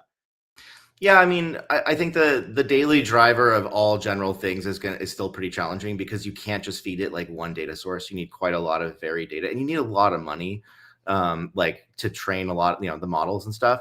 But you can't do the end part. You can't necessarily train a large language model like from scratch, like a Qwen or something. But you can like fine tune the reinforcement learning part of that, which is kind of the like how long does it think and what direction does it go kind of thing. And so like we're doing that at a pretty small scale with pretty dumb models just so we can get the thing rolling. But the idea is in the long term it can like scale up to that. Like if, you know, definitely like an OpenAI could use that data and do that kind of thing. And so that's like the direction this is all going, you know. Man, and you know, there's kind of this, switching gears a little bit, there's kind of this massive CapEx, like spending and chasing. And I think generally it's a lot of things that are kind of happening beneath the surface. Like we saw the incremental improvement of models when I think it was GPT-5 came out. You know, every time these models would leapfrog one another, right? Gemini would come out, it would become the best. And then GPT next iteration would come out, it would become the best. But what we saw was that on the standard tests, as far as how we measure these things and their effectiveness, it did, every time there's a new model release, it was still the best one that had been released up until that point, but it was the best by a smaller margin. And, you know, we saw the capital expenditures get bigger and bigger and bigger to basically signal to the market, like, hey, we're investing more and more and more, but the incremental improvements of these models started to become smaller and smaller and smaller, which kind of signals this deceleration of progress or innovation, even though we're spending more and more resources. Can you help kind of balance these two? Is it, we need to spend more, we need to put in more, we need to invest more? That is what's going to ultimately lead to better models, better agents, greater progress? Or where's the gap? What are we missing if it's not money or resources or investment? What is it that actually spurs innovation? Yeah, I mean, the big problem is that like training one of these models is really hard and slow, and there's a lot of safety. Like, you know, they're, you know, they'll take an idea and like, okay, we have this new way of doing position embeddings inside of the model, and they'll train a small one and they'll benchmark it against like a similar thing of, you know, the old thing of a similar size, and they'll scale it up and then they'll do it. But like, there's just, you know, until eventually like, hey, yeah, we're sure this is a better thing than the last thing. And then they'll like train the model and they've released the model. And then by then, like, you know, OpenAI, like, you know, maybe the Llama had rope, right? Let's say those position embeddings. That was the hotness for a few months, but OpenAI is working on the exact same problem, but from a different angle. And so then they had trained their model, and the iteration of models is like a year. You know, you're talking like you're making these like pretty intense investments into very specific like things. And we go back and forth, like, where do we put the layer norm or the batch norm or whatever in the model? Like, I don't know, this is sorry, really, really technical jargon, but like, what are the exact little details of this model? And if you kind of pull it away though, like, it actually hasn't changed very much from GPT-3. They've just gotten bigger. Like there's a few things, and they're like, okay, we'll have mixture of experts, which means we can have like sub models that it routes between, so we can have a much bigger model, but it performs still pretty efficiently. We can do the hot thing though was the DeepSeek thing, which was, now we can add reinforcement learning to these language models. So now that we have humans saying we like this one more than that one, and we can sort of preference optimize the thing. But that's like pretty much as far as we've gotten. Like someone like Rich Sutton, who created a lot of the stuff that and a lot of people who are in reinforcement learning like read his book and like followed his stuff. And he would say, like, we clearly just have no idea what's going on. Like, we're at the very beginning. There's got to be better algorithms. We're just discovering this stuff. It's amazing that any of it works at all. And it's like so damn finicky. Like, if you try and train some of these things, like just turn one thing from 0.1 to 0.01, it just won't work. Like, it's, it's just like that. And the reason that these PhDs who spend years come out with these like incremental papers and it's a big deal is because it's so freaking hard. It's just so hard. So I'd say that there's just like a lot of inertia around this. It's just a slow thing. It just takes a while. And I think we're just at the beginning. We're like 5 years into version 1. And if you think about computers, right? Computers were invented in the 40s, and we got a keyboard 20, 30 years later, and a mouse 40 years later. It took a while, and it's not like people weren't trying. Like, the government was pouring as much money as we could into these things. So I think that there's just a degree of we're in a culture, especially in crypto, that's like fast delivery, speculation. It's going to happen. And it's like, just give it a minute. Like, we've been able to work on agents at all. Like, it's even worked at all for about 3 years. Like, you could even get a loop and a thing that responded on a Discord. It's just really early days. So that's kind of my sense in terms of the scaling. Like, definitely, they're going to run out of the constraint is energy. Like, they have as much money as they can get. Like, they can just keep racing. It's crazy. And their limits are they can only buy so many GPUs from NVIDIA so fast. And that's why now AMD and Intel are finally getting in the game, because they're there's just money on the table. Like, they just cannot make them fast enough. And not to mention China, and that they want these things too. And so there's that, but the big problem is that these things have to run in data centers co-located. The GPUs have to be next to each other, and so that means wherever you build the data center, it has to have a shitload. You're just adding multiple cities worth of power draw to a grid overnight. Like Tesla, Elon's building this new cluster. I forget the name of it. Whatever, Goliath or Goliath, yeah, whatever, something like that. Colossus, I think. Colossus. Yeah, Behemoth is the meta one. And so you're like, okay, we're just gonna go into the middle of Tennessee somewhere, and we're just gonna add gigawatts of power drain to the system. So that's the limitation. That's what they're getting stuck on. If they could scale these things infinitely, then the limitation on the models becomes the data capacity. And so if you think about hallucination comes from the fact that the model is compressing a lot of data into a pretty small space relative to how much data there is in the world. And so it's just gonna it might give you the wrong thing, because in the context there is, but if you have a big enough model with enough data with exactly the right data, you start to approach a point where there is no hallucination, because it just can interpolate everything, and it stores all of the data pretty perfectly. I mean, this is the scaling law idea, but we just don't have the juice for it right now. So the other side, the other pressure is to just make everything smarter and better. And I would argue that we don't necessarily need bigger models than we have today. What we need is the right data. We just, people are like, well, I want a personal assistant, but the personal assistant, think about what a personal assistant does. You would need every personal assistant for everywhere to explain their day. Well, first I go to Gmail and I check, and then I go here and I check. And then if this happens, then I do this. And then I would need to also know the personal preferences of the person who I am assisting for, because they'd be like, why did you send that to the CEO? You know what I mean? So it's just a way harder problem, because we don't have the actual data. We have people talking about, oh, I wish I had a personal assistant, or this is what a personal assistant does. And the model parrots back like the stereotype or like the Reddit of understanding what a personal assistant does, but that's not actually how a job works, you know? Yeah. So that's where agents come in, is we let the agents actually try to do the job poorly, but we can rank them like, well, it did better this time than that time. And then we feed that back into that sort of like ranking of the things back into the model. And then we can get from that, well, it can start to do it better and better as it's generating better and better data that shows how you would actually solve the problem, you know. And then eventually we have enough data of how it would solve like an assistant problem or playing a game or, you know, all, you know, predicting the future from prediction markets or whatever it is, you know. We need like a screen share 24/7, people just all the time recording what they're doing on their computers, so that we can just take that video feed and just use that to train these agents. They're doing that. You know who's doing this is like all the major AI companies are paying people to do this now. And they're like, they're just hiring the best engineers in like all the countries where that's reasonably cheap. And they're like, turn your video on, start recording, and just start coding.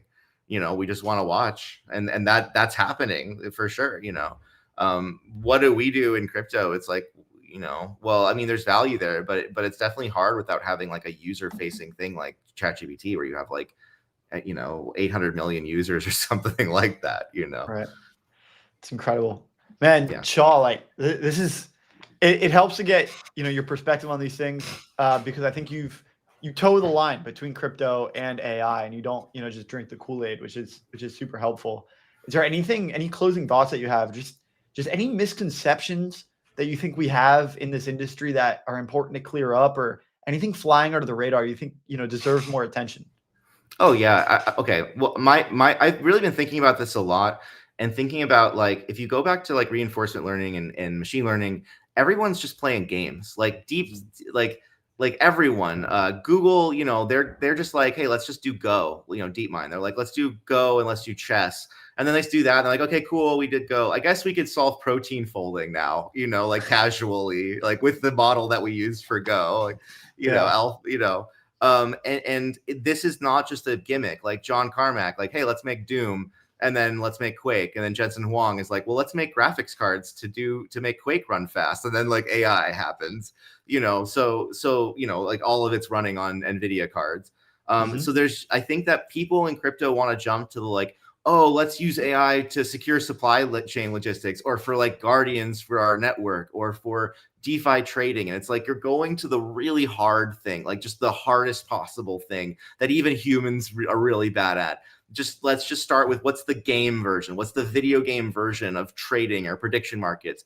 And those are fun and you can bet on them. And so I have this theory that like GameFi is going to be a hot new thing. Like, you know, not GameFi for like, oh, in-game assets and NFTs, sure, whatever. But GameFi because it's like the ideal prediction market to make, like it's an oracle for prediction markets. And now we can just start betting on any game that people make. And so I would love to see like on-chain gaming be an oracle for prediction markets, which my agents can then go and play. I think that's like gonna, you know, and humans too, sure, but I think that's a compelling thing. And there's a series of games that like you can't just bot a prediction market, like because the bot needs to like then go and search the news, and it's pretty soon it's like a really intelligent bot, and might as well just not be a bot at all. You know. So anyway, so not to go on with it, but I think that there's like something here to crypto, to gaming, that's like overlooked. And that if we take all those serious things that we're thinking about and make them like fun games first, and train the agents on that, and then saturate the benchmarks with that, then yeah, we can unleash the agents and have them trade for us and stuff in the future. Sure, totally.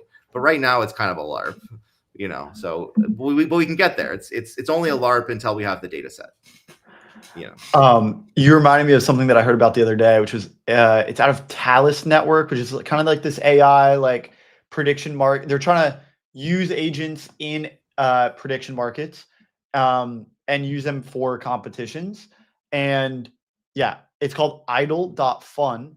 And you help experimental AI agents create genuine interactions with large X accounts. There's That's kind of fun. That sounds great. There's something here. And it's similar to what you're describing. They can win prizes. You can bet on which agents you think are going to do the best. Agents are great. They're great at yapping. They're great at playing games. They're great at social. They're great at interaction. They're bad at like trading, Bitcoin against the market, because like what data do they have? How could they possibly know? But there's a lot of stuff that they could do that's really good and fun. Like that sounds like a great use case. You're mixing prediction, you're mixing social, you're mixing like getting people to interact on X. Sure, I'm banned, but you guys go nuts. So. Yeah, what? Just before you go, what's up with that? Like our team tried to find your Twitter account. Also, ElizaOS account is also banned. What? Why? Because they think we were hosting a lot of agents, and I tried to explain to them that we just made some open source code and we tried to comply with everything, and they deleted all of our. I mean, they also asked us for $50,000 a month first, and then deleted all of our stuff. So we're suing them because that seems pretty fucked up. But I think it's pretty ironic that crypto is tied not just to the most centralized social media company ever, but it's like one guy. It's just like that one guy. He's like, nah, fuck them. Like they want to settle. No, fuck them. Let's just go to court. Fuck them. Like they're just an insane company doing insane things against their own best interest, because they are like, we should really move to Farcaster. Like all crypto. I am on Farcaster. If you follow me, I will follow you back and interact with you. And like, we should all be there, because that's like an actual decentralized social platform, and you won't get banned for talking about crypto. Your account won't get banned every 2 weeks randomly by assholes trying to impersonate you. It's not, I don't know, like X hates crypto. Like I can just tell you all of this came down because they were trying to sweep out crypto, and they're trying to like get rid of crypto and spam on their platform. So if you like crypto, you should probably use Farcaster. Yeah. Man, taking on Elon is a tall task. I wish you the best of luck. What else am I gonna do? Like he deleted our accounts. We need the distribution. So I'm on Farcaster now, but it's not the same. I hear you. Well, follow Shaw on Farcaster. Maybe you'll get reinstated. Let me paste my invite code. No, I'm just kidding. Go find them. We're on the base app, which is obviously very far. Oh yeah. That's the same deal. Yeah. Use the base app, sure. Yeah. Shaw, man, it was great having you. Thank you so much for sharing. Yeah, thanks for having me. Really appreciate your insights, and would love to have you on again soon. The AI world is so fast paced. I'm sure in a week's time there's more that we could talk about. So would love to host you again soon. Yeah, I'd be happy to. Cool. Awesome, take care. We'll see you next time. Thanks, Shaw. Absolutely. Take care. Cheers, man. Have a good week. You as well. Bye. Banger. All right. We're going to keep things moving along. That was our last guest of the day. Pretty quick stream today. It's a Monday, and so we're just taking it one at a time. So we're just going to be wrapping up here. Shout out to all the guys behind the scenes pulling off another great show. I think we're all good. Pretty smooth today. We had Smokey coming on explaining the Berachain DAT. Super cool, super interesting. Glad that he had the time to come on. And we had Berachain come on from Neutrl. Those guys are doing really cool stuff. Obviously, good yields coming out. Those guys had some alpha, mainnet dropping soon. And then we wrapped up with Shaw, ElizaOS, doing big things in the AI world. Remember AI16Z? I do. I sure do. Part of the whole Fartcoin Truth Terminal mecca. Man, we're just getting started. DAT mania continues on. ETH is starting to climb, trying to reclaim 4K. Believe Bitcoin is holding steady above 110. Hyperliquid having trouble, 37.84. And we are in for another big week. It's interesting. We're going to see things play out. We'll see how it goes. Guys, thanks for tuning in. We'll see you tomorrow. Same time, same place. Another banger lineup. We'll see you then. Peace.